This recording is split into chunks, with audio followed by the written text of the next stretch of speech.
Hello out there.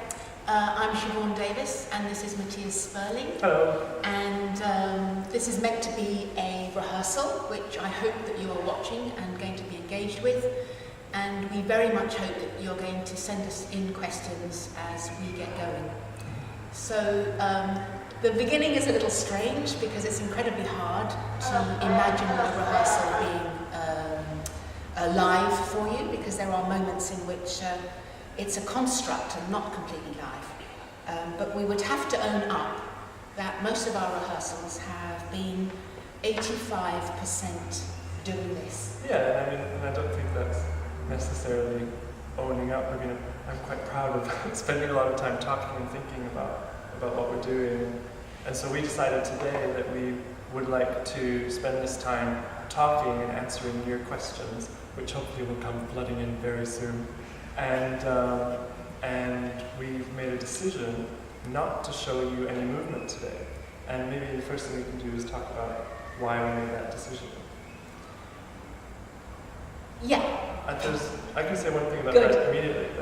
So the project that we are working on, that we would like to give you some insight into today, is a performance that we're going to be doing at the Whitechapel Gallery starting on March the 2nd.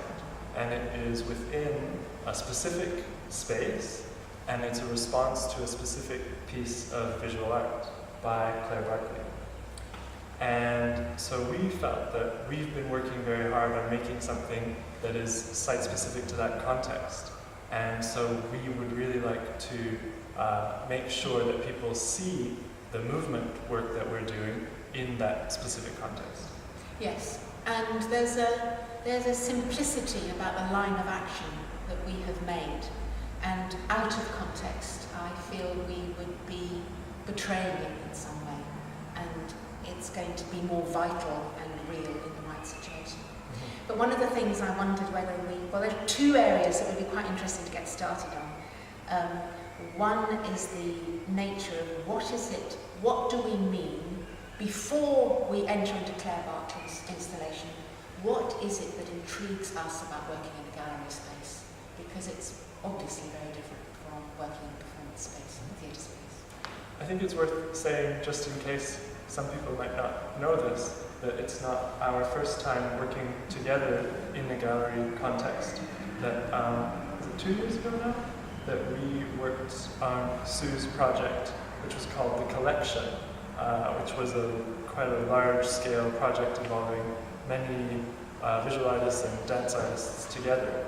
And so we were already working in a gallery context then, and I feel like what we're doing grows out of that. It does in some way, although at the Victoria Mirror Gallery, we did have a work in our space that had come into being through an interaction right at the early stages. And in this work, Claire's work was made, existed in the Gallery 2 at the Whitechapel, and it was very clear that we were there to respond either to it directly or to some of the things that Claire had brought into being. But I still think we need to go back to the gallery idea, and what is it about being in a gallery that alters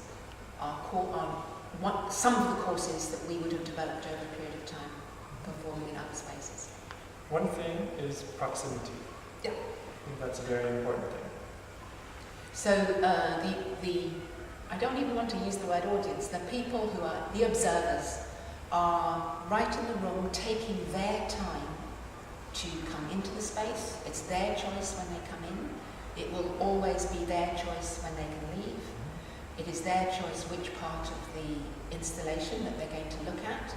And the fact that we are there at the same time, it is their choice to engage with us for however long. So those things make, even structurally, make an extraordinary difference, because structurally we're going to be there 4.5 hours a day. So there's none of those rhythms that happen when you might make something that you know is going to last an hour.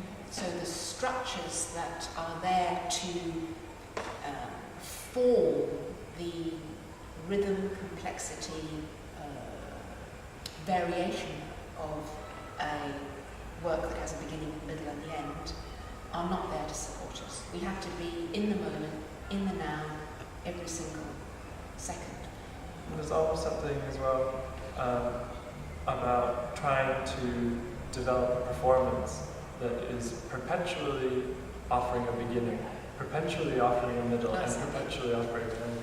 So this sort of layered activity that you can always enter into or come out of as you choose.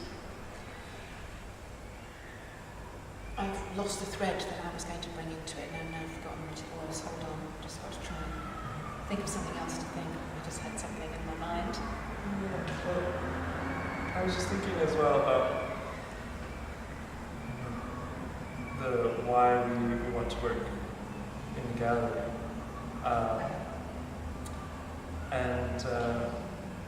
I think in contrast to theatre, one of the things that I really enjoy is precisely what you said about the freedom of the viewer to come and go as they please. So that there is this kind of, sometimes I feel that in the theatre, the audience member is so compelled to stay where they are for that specific period of time. They're kind of a prisoner of the work. And I like the fact that in this kind of gallery context, that doesn't occur. Something about them being a decision maker as well, because if they're going to be in the same space as us, then possibly we need them more. We need it's a feedback system. We need them more in order to make the work be in the right place, in the right time, with the right movement.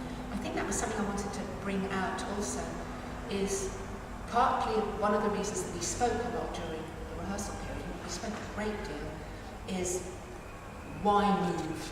What is it about this particular, let's move into Claire Barclay's installation. So we've changed out of being just in a blank gallery and finding out why it's good to be in a gallery. We're now in a gallery with Claire Barclay's installation. And so one of the first things is, of course, it exists in its own right. And I believe it was the gallery that asked Claire if she minded that some choreographers were asked to come into the space, which she didn't, which is great and extremely generous of her. Yeah, so you've got this work in the gallery, which is an installation. It might be quite good to put the photographs up now if that's possible. So you've got an installation which is bigger than us. I mean, it's like having a small room inside the gallery. And there are elements, she's used the words of bringing the outside into the gallery. So there are essences of door frames, window frames, the kinds of places that you move from inside to outside or from outside to inside. At different angles, they're slightly askew, so we begin to question what kind of place or what kind of time this installation is inhabiting. And then when you go round, and this is the delight that I had when I first saw it, you go round and you think you're in this slightly off-kilter place, not quite there, but somehow giving you an indication of beingness.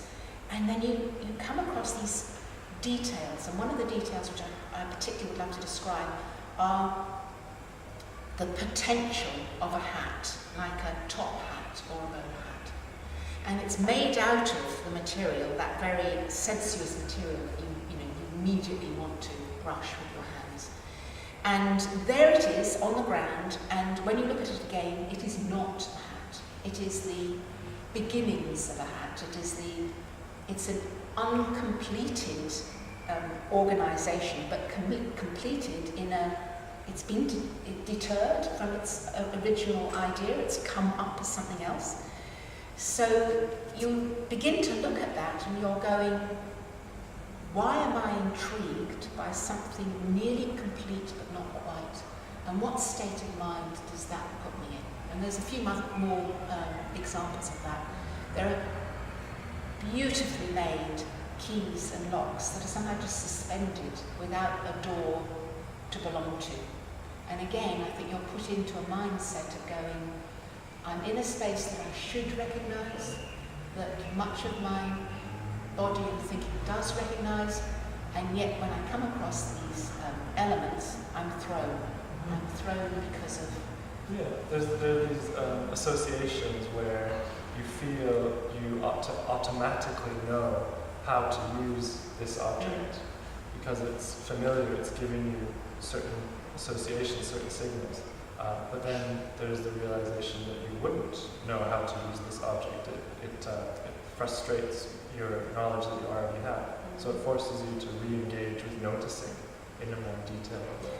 So then,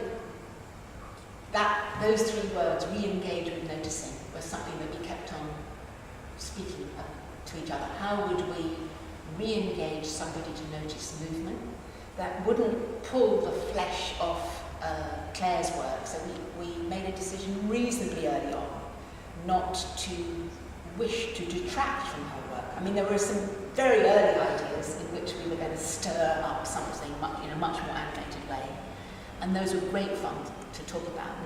But fairly quickly we turned around and said, what is it? What is the thing that really rings out every single time we go into that space? Which is, we were rewarded by noticing these exquisitely made details.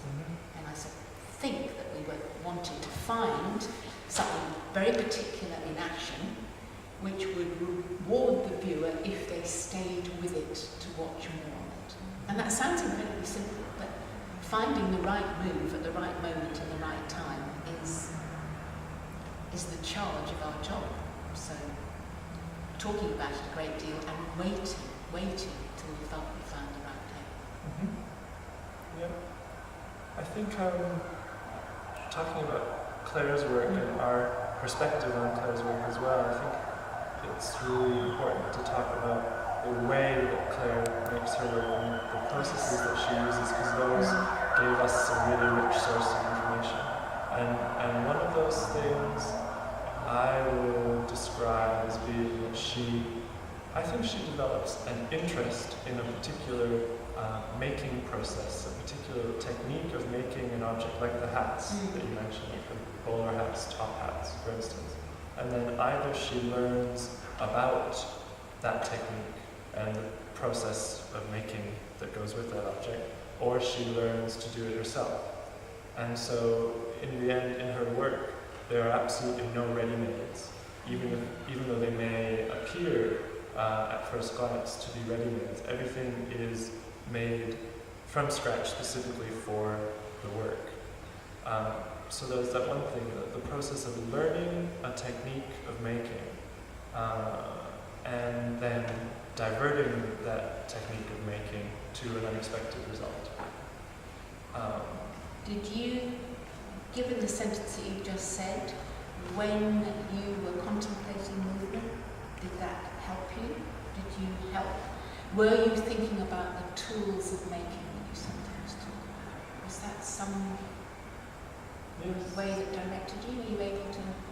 Yes, well, I think the most important connection for me with that idea of Claire is maybe this is a slight diversion from your question, but we have often spoken about Claire's work as being a moment in time. So all these different objects, these elements come together in the space, in that site-specific location of that Gallery 2 at Whitechapel.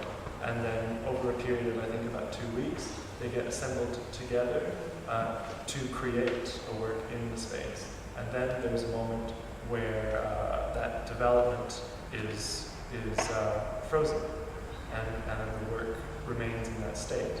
But Claire has spoken really usefully to us about the way that she never sees the work as finished, but always that there is a potential for further evolution, further change, and different forms within her work crop up in different works, in different locations. In fact, the keys and the locks turn up quite a lot in most of her work, and they won't look at recent work, I believe. And so the relevance for me of that to how we can enter into that space is that whereas Claire's work is a moment in time, that we are ongoing process, that what we're bringing to the space is something related to the processes that have already been occurring, that is ongoing and continuing. So yeah, the antithesis of that frozen moment. and we brought objects into the space, but they were ready-made. We're not going to go down there a great deal because that's going to rubbish our earlier argument, but we did bring objects in that were important to us and had to move. Mm-hmm. So another very basic way I think that we're trying to look at this project and what we're doing is something about physical engagement with object. It's very simple, but quite rich, I think. So what were the kinds of things do you think we brought into the space? Are questions coming in? Are we Yes, the questions going ping, ping, ping. Sorry, okay. we're going to become very smooth live streaming.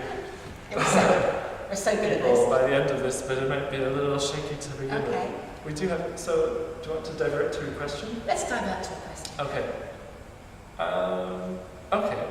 Question from Sanjoy Roy. Hello, Sanjoy. So, what do you think is the value of watching rehearsals rather than going to public performance? Very good question. Because in this rehearsal, you're not going to see what's in the performance, Sanjoy. You're going to have to come to the public performance. It's a good question, and we, by doing what we're doing, aren't really answering it very well. I think if you were watching a movement rehearsal and dancers working together, you would get a certain kind of language about being in the physical moment with the movement. And what we're doing here is trying to put forward the idea genuinely of what our rehearsals contained, which was an awful lot of talking.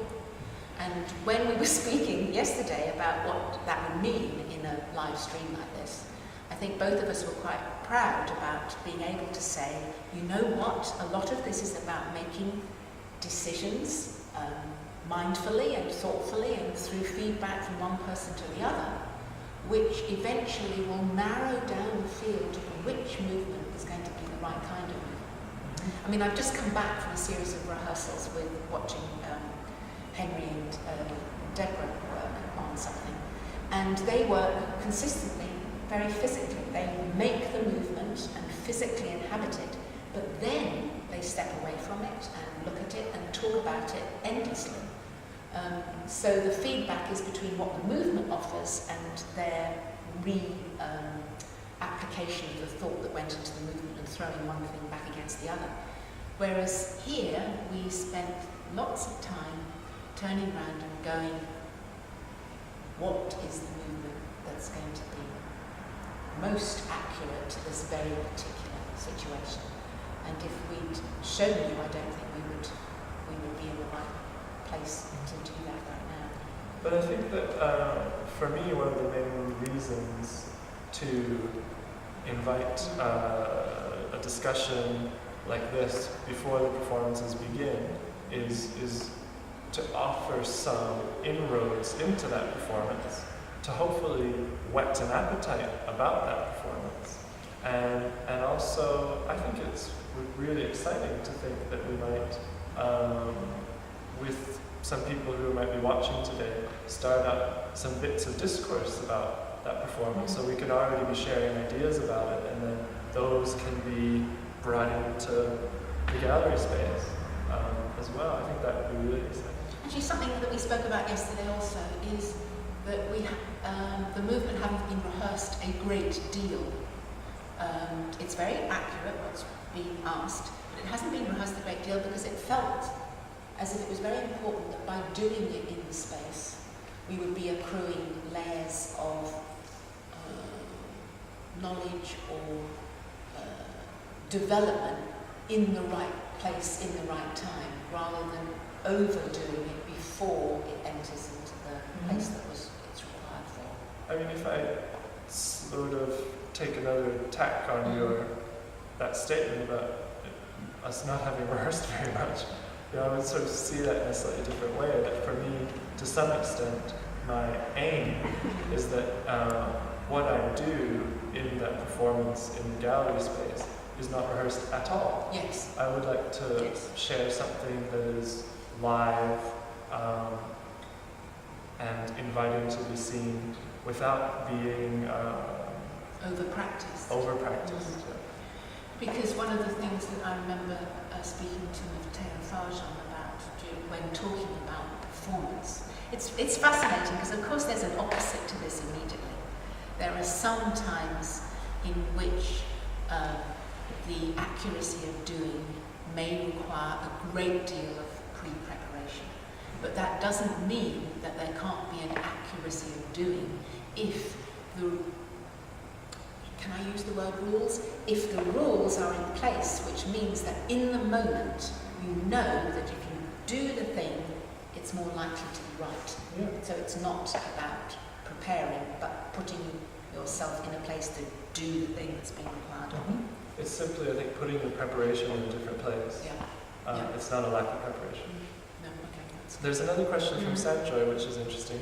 Is it useful for viewers to know something about the creative process? Interesting. I think we might need some other people to join us on that. I would say my sort of instinct is to say to a certain extent. I don't necessarily think that it's useful for viewers to know absolutely all the trials and tribulations that we've gone down. We were speaking a moment ago before we started the broadcast about how creative process is essentially a process of trial and error. And so it's not just that I wouldn't want to air all of my errors, but I also think that it's useful for us to share the trials that worked more than the trials that didn't work. But I also feel like having some way into the things that we're thinking about, the questions that we're asking ourselves, might be useful in watching a product as well. There's a sentence I like in a John Berger essay, which is, when work has evidence of its making in the work itself. And I'm intrigued by that because I love the idea that a work is made out of layers. You throw a layer down, and on that layer is the foundations for the next layer to come in and the next layer to come in. So the idea of having evidence of that journey, if you want, in a work is intriguing to me. On the other hand, there is a fabulous absoluteness about the work comes straight at you as a member of the audience. You are in the state that you are in when you watch it, which is very variable than anybody else's, and you suddenly come across this vivid piece of work, ideally, and it's that response which is the immediate, it's the liveness of it, which I think is terrific. But I also feel that dance has a long way to go about building up and the history of its understanding, because there is writing about dance, there is writing about choreography, but not to the wealth of the other art forms. And maybe by opening up processes and discussing processes, we're beginning to give a language to people who can then turn around and go, well, it's actually not so foreign to me to appreciate what's going on. I could have understood some of those layers if I had allowed myself that amount of recognition. I'd like to say something as well about that links back to why I'm interested in working in a gallery as a dance artist. And that, I feel like when you're saying that dance can benefit from greater discourse and greater amounts of writing and greater amounts of specific propositions that lead us from one layer to the next. And I feel like one thing a gallery allows us to do as dance artists is to present one specific proposition. And that can be like a sort of foothold that can be very limited and very concise in a way that wouldn't carry in another context, in the context of the theater and the stage and the 1 hour in which you need to sustain a seated audience's interest. And I think sometimes our discourse about dance can benefit from watching one proposition for 5 minutes, at least as much as it does from watching 1 hour. I think both can be very useful. But we've now got both options. We've got the tension between one to the other. Yeah. There's an interesting question from Ruth Little. My superficial sense of Claire's piece is one of felt human influence, but an absence of the human body. And yes, I think that's something that we saw as well in Claire's installation. So there are these, well, obviously, somebody has built this, and not only have they built it within the gallery, but there are these exquisite pieces of manufactured objects there which required real skill to make them, and now they've been left by those skilled people who've gone off and done something else, but left these marks of what they've achieved and what they represent. For me, even more than that, I think the way that Claire assembles those objects in the space suggests a kind of environment or a habitat, something that we talked about a lot at the beginning of the process, the idea that there is something about the way Claire puts things together that really makes present a human activity that was just there before you were looking. You know, some of the objects are gloves as well. So these sort of cut up or reshaped bits of gloves that are used in tie up things. Yeah, in surprising ways. So even that is sort of like presence of hands and the doorknobs that would be handled. You know, all of these things are really suggesting this sort of body presence that you think you can sense the imprint of. One of the first things that we thought about was whether by existing in that installation we might be able to find a movement language that could only come out of having been brought up nearly within that installation. Yeah. We looked at that for a while. Yeah, the idea of what would be, we asked ourselves, what might be the creature that evolved within this habitat of Claire's installation. And I think we've in our thinking, we've left that behind, but in fact, what we've ended up with really bears that imprint and that intention inside of it. I think that answers the second part of Ruth Little's question. And then, do they change the body as the body responds to them? Do the unpeopled forms of Claire's work change the body as the body responds to them? Well, I guess because we're not trying to engage that directly with the objects in the installation, but rather do something that is existing alongside. Yeah, this parallel that I guess not so much. Well, I think it's one of the things that I forewarn myself is, we're not there trying to translate the installation into a dance form. We are there to run a different kind of energy through it, a different kind of, to bring a human presence to it.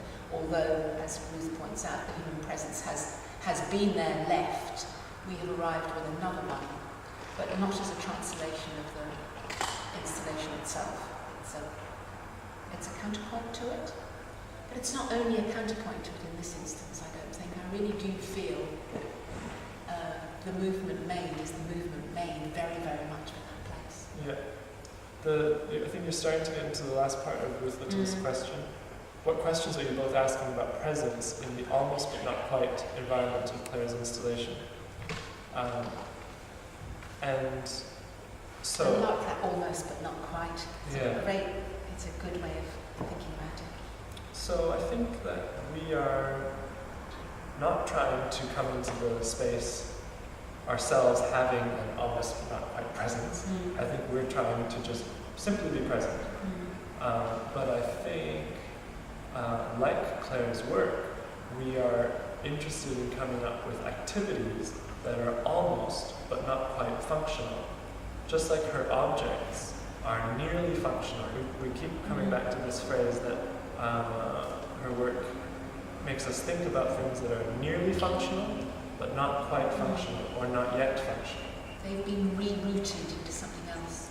And so our interest is in finding activities that are similarly nearly functional, but not quite, or not yet, in the same way.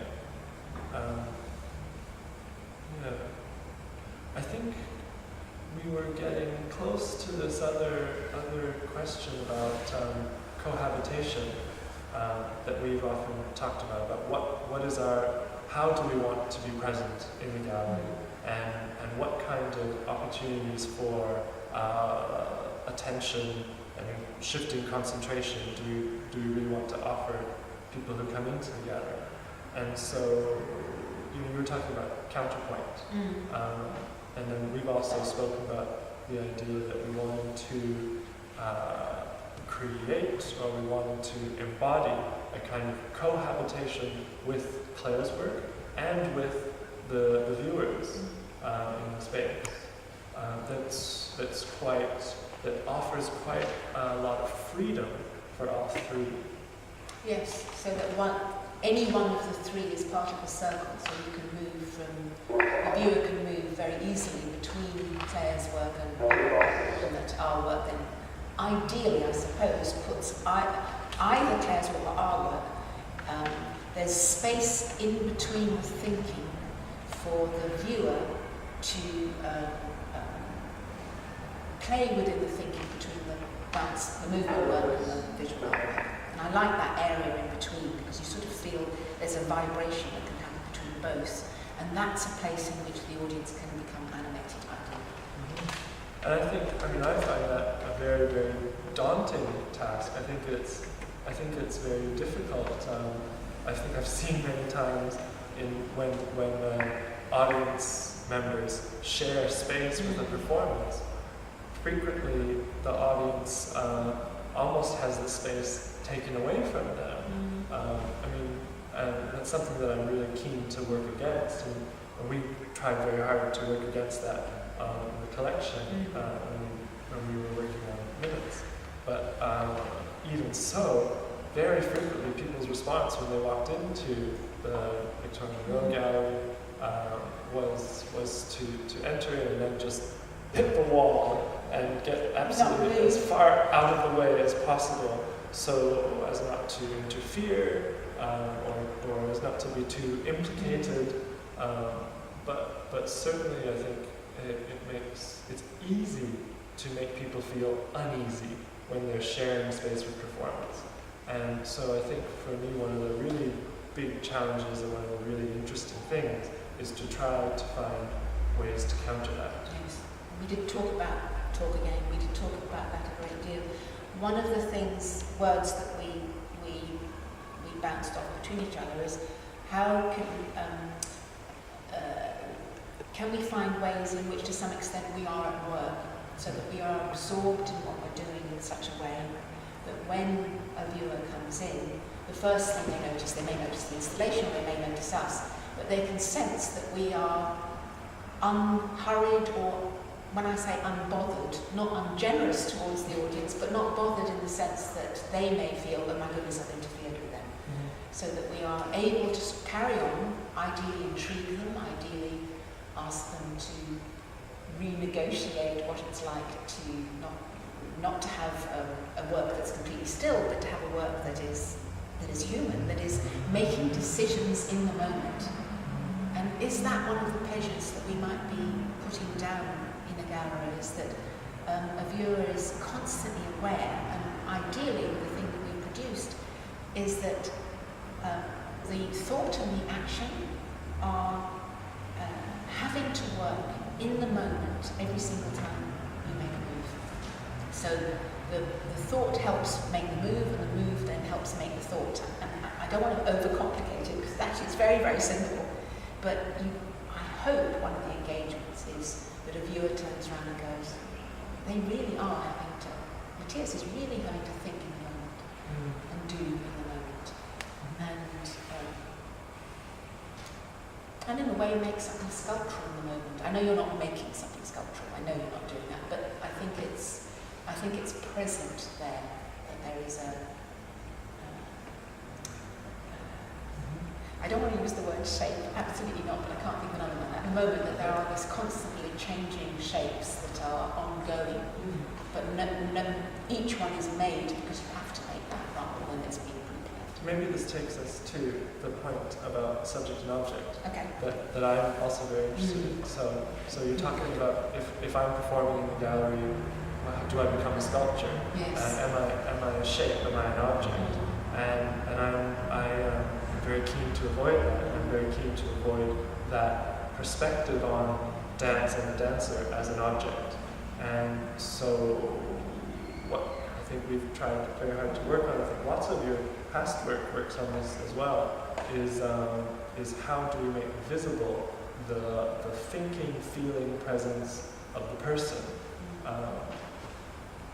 Yes, so how do we deal with the fact that we're in a gallery, we are aiming to present a performance that is an artwork, yet I'm not an object. We're not objects. We are subjects as well. And how do we negotiate that? You know, that's the thing about making the audience, how easy it is to make the audience uncomfortable, because we are artworks in that context who can look back at you, which is usually not the case with most sculpture. No, I think that's a really valuable point. I feel we should be answering more questions, because I think there are some... Getting distracted. I think we answered a few along the way. We did. So, okay, why the choice of a durational performance, and how do you think about audience engagement over a 4-hour performance? We've touched on it a little bit, but why durational performance? I'm interested. I'll keep blathering for a moment. No, that's good. I'm interested in working in a gallery and trying to work as much as possible within the existing codes of the gallery, so that your experience as a viewer still has the character of a gallery visit. Like we said, you come and go at whatever time you choose, and you still have the experience. Say, for instance, it's your only visit to Claire's work. You still have the full experience of Claire's work. You may spend as much time as you need to journey around Claire's work and really get the detail of it. Yet there's this performance presence in the space with you also, which gives you another related experience. It's also, this is a bit oblique, but it excites me slightly that when somebody leaves, they would know that something was carrying on. There's something different in the emotional reliance of either the performer relying on the audience or the audience relying on the performer. By being able to separate but both continue our lives, it feels as if there's a different potential relationship. And I can't quite go any further than that, but I like that the end point is the same. The continuation and continued discovery carries on even when the person leaves and goes and has their cup of tea. And then, how do we think about audience engagement over a 4-hour performance? I certainly don't expect anyone to stay for 4 hours, although you're very welcome to. Yes, that's a very interesting question, because the way that I find it quite, I don't know, maybe this is a really arbitrary decision, but I feel like my goal is for each viewer who comes into that space to spend about double the amount of time they would have spent if our performance wasn't there. So they get their experience of Claire's work, and they get the experience of ours work, and they might spend an equal amount of time on both. And that total amount of time will be very different for different people. But that's kind of how I see it. So I don't have a sort of a figure in my head that I really hope people stay at least 15 minutes, or I think it's quite freely variable. But I think also in that gallery, the gallery is to some extent corridor is a slightly rude way of putting it, but it is a place which people do move through, partly the people who work in the gallery, and partly people who come to Claire's and might be going to something else and then walking back through Claire's. So for us, there is both a studied moment in which you're probably going to be aware that you're going to be looked at, but you're also going to be aware of people passing by and creating air and creating knowledge that there's a space outside the room on one side and a space outside the room on the other. And I find that quite healthy. I find, of course I want concentration. I really like the idea that a member of the audience will concentrate on something, either the installation or us. But I also like at the same time being aware of this outside lifeblood that's carrying on, that I don't feel as if I'm in a vacuum. Yeah. The next question is, are you revealing more about Claire Barclay's work or about movement and choreography? Are we revealing more about Claire Barclay's work or about movement? Well, I imagine Claire is doing a great deal of work to reveal Claire's work. Yes. And so I don't want to presume that I'm going any further with that. On the other hand, I admire her work, and I like being amongst it. And so to feel as if I would detract from it would feel very wrong, and I don't want to be in a negative space. So I am hoping that what we do does support her work or support her thought in some form, but without presuming to do it in any way. And then it's our job to get on with what we are doing and what we're trying to uncover. I can see that I can see that look on your face when you go, no, not sure about that. No, I totally agree. I'm just thinking about other things as well that are ruminating for me. So there's something about the fact that seeing a performance in that space allows you to look at Claire's work in a different way. Yes. But I don't think it's revealing something else about Claire's work. It just allows you to engage with it in a slightly different context. And then back to the thing about why work in a gallery. I think that I'm excited about the way that our opportunity to work in the gallery allows us to do different things with movement and choreography. I thought your idea of making us a precise movement proposition, where it's not necessary to expand into all sorts of different territory, but that you can hone in and focus on a precise movement proposition, probably is something that helps me look at movement and choreography in a particular light. And I obviously therefore hope it does it for other people. How much of the performance do you plan to improvise? Well, you were speaking about being at work, and so our approach is that we are trying to have a task to do. So the task is completely set, but how the task is done and the doing of the task is always in the moment. And in fact, it never produces the same movement twice. I mean, within the family of moves, it never produces the same movement twice. Yes. And you're having to think on your legs. Yes. At once. What is it about a gallery space that makes the viewer react differently to when they're in a theatre space? Have you addressed this issue through movement and interaction? I think we've answered that a fair amount. I mean, it's obviously different in all sorts of ways in terms of choice. And yeah, it's that whole thing about distance or proximity, that you could see something on a massive stage and be, 25 rows or 100 rows away from it and get one experience, and then you could be 10 feet away from it and have a completely different experience. But I think there's also something about there being no divide. There is something about being in the same air, breathing the same air, being close to the thought, which I really enjoy. And there's something about being able to see the variance of decision making, the nuance of decision making, which I think is Yeah, absolutely. Do the dancers collaborate with the artist?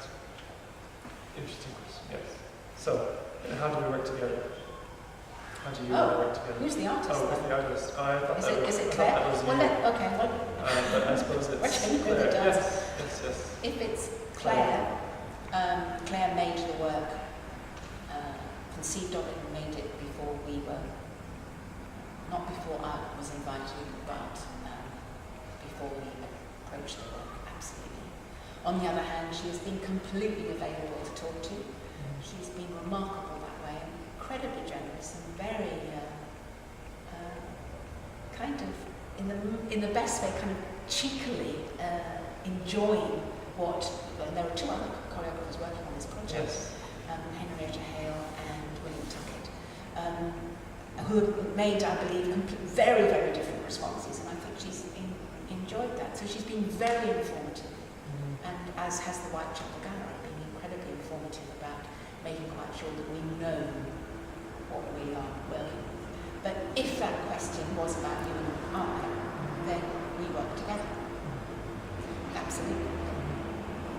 Yes, I mean, the first time that I met Claire was during her process of making the work in the Whitechapel Gallery. So just before it was completely finished, some of the things were still falling into place. And that was very interesting to be able to visit that process with her. And I thought she was remarkably calm for being about 2 days before opening.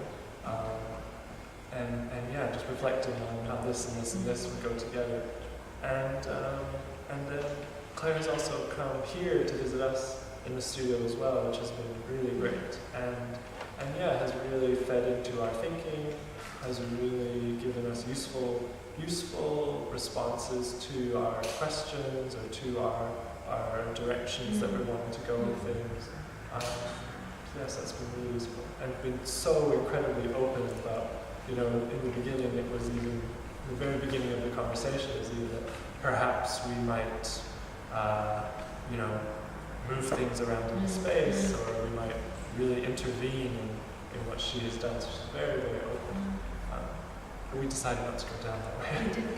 But it's fascinating talking to artists whose material is different than ours, because although on one level being an artist, one's asking questions, developing a practice and all of those kinds of things, I think I enjoy being thrown by somehow some of my thinking being dismantled by a person who has arrived at their work through different material means, and how that has focused them in a particular way, and how intrigued they are because our material means are this moving, thinking, messy being. There's another question here, which I think brings us somewhere a little bit different. What's the most important synergy between art and dance? So when we start thinking about visual art and dance together, and the synergy between, and where, and we've talked before about different periods of relationship between visual art and dance, sort of historical periods, including sort of Diaghilev era, where there's a particular connection between visual art and dance, and then also in the 60s in New York. We were talking about that as well, the cross-pollination there. I'm answering on the hoof at the moment. It felt with the Diaghilev period, the work arrived in the theatre at a certain point. It arrived with extraordinary sets, costumes and music and dance and choreography. And it arrived somehow, but still somehow contained within the borders of the theatre. By the time it gets to 60s New York, it feels as if the dancers or the dance artists have embodied the thought amongst some of the visual artists. So I'm I'm not quite sure what to say next, but they do feel as if they ended up as very different tracks of discovery, one from the other. I mean, I'm very impressed that the Whitechapel is trying to be one of the galleries, of which there are several who are trying to look without necessarily, I hope, going back, for instance, to the New York 1960s era, because we need to admire and know about that, but we need to move on from that as well. So we need to be able to discover a relationship which puts forward our thinking, embodied movement, dance thinking, not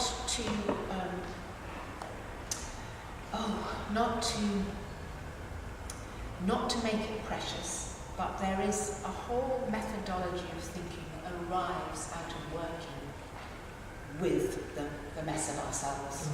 And there is an intelligence in there. And I think sometimes we duck out of lifting that intelligence up to meet the formal intelligence, but with a load of history attached to it, for instance, in the visual art world. And I very much want to make quite sure that I try very hard to raise up this thinking and demonstrate it and talk about it and explore it and be able to articulate it at a better level. And that's about now. That's not about being in New York, and it's not about being in Paris. It's about now. So apologies for I think that's interesting to attempt a little bit to look at the historical context in some way, even though that's difficult, maybe impossible. But I just was looking over the things that we had said we might want to touch on, and I think there's the thing that we haven't gotten to so much is what are the things that we brought with us that we felt had links to Claire's or to the context. You're going to have to read some of that because I can't see from here. Yeah. Well, no. I think it's really useful to talk about the way that you were already interested in the orchestration, noticing the orchestration of everyday movement. I think it's very important to mention that, and the way that has a natural relationship to Claire's work. Well, it was I sort of felt I had to have something in my pocket when I arrived at rehearsals. And there was a sentence that keeps arriving back into me, which I heard maybe 25 years ago. It is one of the wonders of the world that you can stand up. And here I am, I used to be a dancer, working with dance, and it is incredible what I'm even doing now. The fact that I can do that, the fact that if I did this, I would have to alter every single part of my body in order to be able to do this one action and then sit down again and apply my weight back down through my body, spine and into my legs. The orchestration of that. You said that we weren't going to show any movement, but now you I was explain it. But the orchestration of that is so thrilling. And I wondered whether I could, by asking people naturally to come in and look at the embodiment of this installation, whether when they left I was able to have done something which asks the viewer to imagine that detail, imagine the complexity of what we all are. And that was what I brought to the table. And that just kick-started us talking. And really, that was it. But it was an important, and remains important. I mean, at some point I would really love to find, make some kind of book or website in which people from various disciplines can talk about what it feels like to move. And in fact, one of the people that we spoke to during this whole process was Jonathan Cole, the neuroscientist, who reminds us about the expertise of people who cannot move articulately for whatever reason. And in fact, they develop a particular expertise because of what they can't move as well as what they can move and how well they move the thing they move. So I mean, this has got, in one way, nothing to do with this project, and in one way, everything to do with this project. Because if you and I don't notice the particularities and the extraordinariness of the movement, then very quickly I might have a tendency, do I have a tendency, I ask myself, to over-professionalise everything and forget about the wonder or the extraordinariness of movement. I think that's very good. I think that's a wonderful note to end Well, on. but you And have it's to- pretty much time. I Is think, it? I think the other things within that we've already touched on. But I think that's a really good point to wrap up on if you do. I think it's a really good one, but that's okay. And then what's left to say is thank you to everyone who watched and sent questions. That kept us very, very busy. It was easier than I thought to keep getting fed with things. It was quite scary because we feel a little bit on our own, although there's a very, very lovely group in front of us who Yes. made all this happen, so thank you very much to them as well. Huge crew. Yes. Thank you very much to them. Thanks. And so, of course, we hope very much that some or any of this Intrigues you enough. Yes, intrigues you to come and see if you're able to, if you're not too far away, to come to the Whitechapel between March 2nd and 20th. I think all the dates and details are coming up in a moment, but we hope very much that you'll come to join us there. Thank you. Thank you.